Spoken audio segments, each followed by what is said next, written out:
আহো বাতিজা আহো, তোরে আমি গান শুনামু। বাংলা সিনেমায় একসময় একক রাজত্ব করেছেন অভিনেতা মনোয়ার হোসেন ডিপজল। ঢালিউডে তিনি দিয়েছেন অনেক ব্যবসা সফল সিনেমা। খলনায়ক চরিত্রে অভিনয় করে তিনি নিজেকে নিয়ে গেছেন এক অনন্য উচ্চতায়। তার অভিনয় করা বিভিন্ন ডায়লগ এখনো শোনা যায় মানুষের মুখে। আপনার নাম যদি হয় বাদশা, তাহলে আমার নাম কি হওয়া উচিত? গতকাল 6 এপ্রিল ঢাকাই সিনেমায় অভিনয় করা এই অভিনেতার ছিল 63তম জন্মদিন। জন্মদিনে 2 ছেলেকে পাশে নিয়ে নিজের ভেরিফাইড ফেসবুক পেজে তিনি পোস্ট করেছেন। পোস্টের ক্যাপশনের প্রথম লাইনে তিনি লিখেছেন, royal moment with my greatest treasures, যার বাংলা দাঁড়ায় আমার সবচেয়ে দামি রত্নগুলোর সঙ্গে রাজকীয় মুহূর্ত।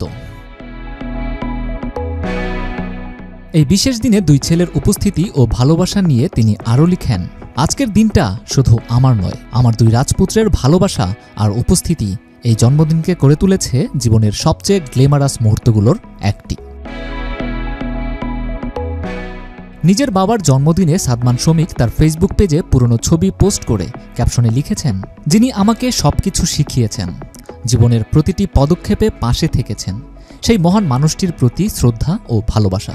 শুভ জন্মদিন আব্বু। 2 ছেলের জন্য নিজেকে গর্বিত করে ডিপজল ইংরেজি ভাষায় লিখেছেন, this is not just celebration, it's a legacy in the making, proud that living the golden chapter. 1962 সালের 6 এপ্রিল জন্মগ্রহণ করেন ডিপজল। সতী কমলা সিনেমায় প্রথম নায়কের ভূমিকায় অভিনয় করেন তিনি। কাজী হায়াত পরিচালিত তেজি সিনেমায় প্রথম খল চরিত্রে অভিনয় করে আলোচনায় আসেন মনোয়ার হোসেন ডিপজল। এরপর অসংখ্য ব্যবসা সফল সিনেমায় খল চরিত্রে অভিনয় করেন তিনি। ডিপজল অভিনীত ও প্রযোজিত বেশ কয়েকটি সিনেমা বর্তমানে মুক্তির অপেক্ষায় রয়েছে। নূরে আল জুবায়েদ, বাংলাদেশের খবর।